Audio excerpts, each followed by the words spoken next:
Hello everyone, good morning. कैसे हो आप सभी? उम्मीद करती हूँ कि सभी लोग अच्छे होंगे। तो सुबह सुबह मैं आ चुकी हूँ किचन में, और सुबह में किचन में आने के साथ ही मेरा बर्तन का समेटना होता है। जितने भी बर्तन है मैंने ऑर्गेनाइज कर लिया है। मेरे साथ कभी कभी ऐसा होता है कि मैं रात में बर्तन नहीं धोती हूँ, नहीं तो मैं हमेशा रात में बर्तन धो के ही सोती हूँ और सुबह में बाकी सारे बर्तनों को समेट लेती हूँ। और यहाँ पे मैं आज बनाने वाली हूँ राजमा चावल। जब से ट्रिप से आए हैं तब से मेरी तबीयत ही बिगड़ी रह रही है, और पता नहीं मतलब ऐसा क्या लग रहा है, हमको कुछ समझ में नहीं आ रहा है। बहुत ही ज्यादा थकावट हो गई है और कोई भी काम करने का तो बिल्कुल भी मन ही नहीं हो रहा है। तो यहाँ पे मैंने राजमा उबलने के लिए रख दिया था, उसमें 2-4 सीटियां मैंने आने दी है अच्छे से, और कम फ्लेम पे मैंने पकाया था, क्योंकि राजमा जब अच्छे से घुलता है तो ही अच्छा लगता है। खड़ा खड़ा रहता है तो बिल्कुल भी टेस्ट नहीं आता है। यहाँ पे तब तक कर लेते हैं मसाले की तैयारी। और अभी भी देख सकते हैं मेरे को सर्दियाँ पता नहीं जा ही नहीं रही है एकदम। मेरी आवाज से भी अभी भी लग रही होगी। वैसे तो अभी तो थोड़ा सा ठीक है, लेकिन जब आए थे उसके 2 दिन के बाद इतनी बीमार पड़ गई थी मैं, एकदम बिल्कुल भी कुछ भी नहीं कर पा रही थी। तो यहाँ पे मैंने राजमा धो के डाला था, इसकी वजह से मैंने राजमा का पानी जो है वो फेंका नहीं था, बस ऐसे ही मैंने पलट दिया था। और देख सकते हैं कितना अच्छे से ही घुल जा रहा है। और यहाँ पे तब तक बैठा लेते हैं चावल, क्योंकि सुबह का टाइम है तो बहुत ज्यादा भागदौड़ हो जा रहा है। और फटाफट से चावल बैठा लेते हैं, फिर उसके बाद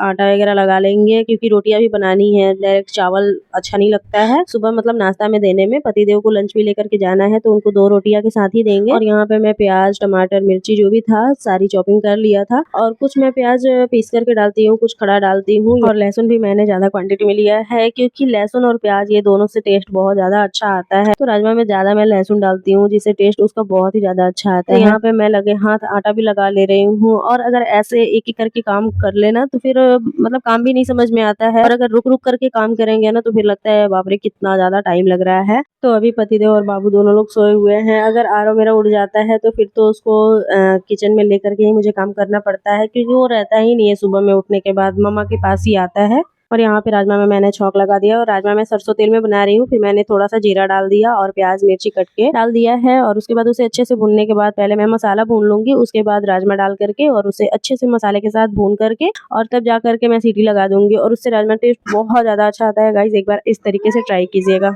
और मसाला को भूनने में कोई जल्दबाजी नहीं कीजिएगा। मसाला बहुत ही अच्छे से बहुत टाइम लेकर के भूनना पड़ता है, तभी सब्जी का टेस्ट बहुत अच्छा आता है। और यहाँ पे मैं मसाला भूनने के बाद आटा जो था उसको मैंने दोबारा से लगा लिया था, क्योंकि मैं स्टार्टिंग में जब आटा लगाती हूँ तो वैसे ही गूंथ करके रख देती हूँ, फिर बाद में उसमें मोइन कर लेती हूँ। और यहाँ पे रोटियां बनाने की भी तैयारी कर लेती हूँ, क्योंकि फटाफट से नहीं करेंगे तो फिर पतिदेव का टाइम भी हो जाएगा और उनको भी निकलना भी है। वैसे लगभग सारा खाना हमारा बन गया है। चावल भी मैंने बना करके निकाल के अलग रख दिया था ठंडा होने के लिए। बाकी यहाँ पे राजमा में मैं सीटी लगा दूंगी और उसके बाद बस रोटियां बनानी रह गई है। तो आज पहली बार मैंने पतिदेव को टिफिन में चावल दिया है। वैसे वो चावल लेकर के जाना पसंद नहीं करते हैं, लेकिन मैंने आज सुबह में ही राजमा बनाया था तो मैंने बोल दिया था उनको रात में ही कि सुबह में मैं राजमा बनाऊंगी तो आपको टिफिन में मैं थोड़ा सा चावल भी दे दूंगी। तो उन्होंने वैसे मना नहीं किया था, लेकिन उन्होंने बोला कि ठीक है अगली बार से मेरे को चावल नहीं देना। इसके वजह से तो इधर मैंने राजमा में सीटियां लगा दी है और उधर मैं रोटी बनाने की तैयारी में लग गई हूँ। इधर पतिदेव को भी मैंने उठा दिया था और वो भी अभी तैयार हो रहे हैं। तो मेरी कोशिश यही रहती है कि उनके रेडी होने होने तक से मेरी सारी खाना तैयार हो जाए। लेकिन कभी कभी ऐसा होता है कि वो जब शूज वगैरह पहनते हैं तब मैं खाना रेडी करके दे पाती हूँ,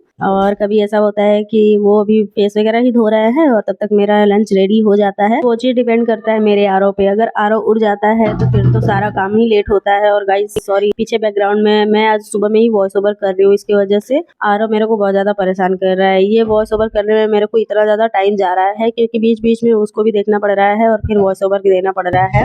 और पीछे बैकग्राउंड में आप लोगों को थोड़ी सी नॉइज आ रही होगी, बट कोई बात नहीं, थोड़ा सा मैनेज कर लीजिएगा। तो यहाँ पे फटाफट से मैंने रोटियां बनाया, और बोलते हैं कि पहला रोटी गाय के लिए और जो लास्ट वाला रोटी होता है वो कुत्ते के लिए निकाला जाता है। तो ये चीज तो मैंने मतलब बचपन से ही देखा है। मेरी मम्मी पहला रोटी जो है वो ऐसे डाल करके और उतारती थी तवे से, उसके बाद ही कोई रोटी बनाती थी। तो मेरी भी वही आदत लग गई है मम्मी की देख करके। वैसे जब छोटे रहते हैं तो ये सब चीज तो पता ही नहीं चलता है, और सारी चीजें मम्मी से पूछना पड़ता है। मम्मी ये क्यों कर रही हो, मम्मी ऐसा क्यों, मम्मी वैसा क्यों, और पूरे दिन मम्मी का दिमाग खाते रहते हैं। मैं जब पहले पूछती थी कि मम्मी ये पहला रोटी क्यों निकाल रही हो, तो मम्मी बोलती थी कि पहला रोटी अग्निदेव को देते हैं और उसके बाद ही रोटी बनाते हैं। तो वही आदत मेरे को भी लगी हुई है। तो कोई बात नहीं, अच्छी अच्छी आदतें मम्मी लोग ने सिखाई हैं जो आज हमारे गृहिणी होने पे काम आ रही है। और यही सब आदतें हम लोग अपने ससुराल में, अपने लाइफ में, मतलब बहुत सारी ऐसी चीजें होती है कि हम लोग माँ से सीख करके और अपने पे फॉलो करते हैं। ससुराल का तो पता नहीं, लेकिन जब अपने लाइफ में कोई भी चीजों को इंक्लूड करना रहता है तो हमें मम्मियाँ की ही याद आती है। और कोई भी पूजा वगैरह हो गया या फिर कुछ भी ऐसा चीज, तो हम लोग जो अपने मायके में देखे होते हैं उसी चीज को हम लोग फॉलो करते हैं। तो चलिए जी, हमारे दूध वाले भैया भी दूध दे करके चले गए हैं। और इधर बातों बातों में राजमा भी हो गया है, तो उसके बाद मैंने दूध चढ़ा दिया और दूध मैंने उबलने के लिए रख दिया है। बाकी का जितना भी साफ सफाई जो भी है हम फटाफट से सुबह में ही निपटा लेते हैं, क्योंकि फिर पूरे दिन फ्री हो जाते हैं और बीच बीच में वीडियो एडिटिंग, वीडियो शूट, ये सब चीजें होती रहती है। कभी कभी आराम भी कर लेते हैं और ऊपर का हिस्सा तो हमेशा हमें पोंछना पड़ता है, क्योंकि अगर एक बार तेल बैठ जाता है तो फिर वो छूटने में बहुत ज्यादा टाइम ले लेता है। इसकी वजह से लगे हाथ में सारी क्लीनिंग एक साथ ही कर देती हूँ, ऊपर गैस वगैरह जो भी है। फिर उसके बाद अब पतिदेव का लंच निकाल लेते हैं और यहाँ पे मैं राजमा निकाल लेती हूँ। फिर उसके बाद थोड़ा सा चावल और रोटियां में मैंने घी लगा दिया है और घी मैं घर पे ही निकालती हूँ। उसका वीडियो आप लोगों को मेरे फेसबुक आईडी पे देखने को मिल जाएगी। तो मिलते हैं आप लोगों से नेक्स्ट वीडियो में, तब तक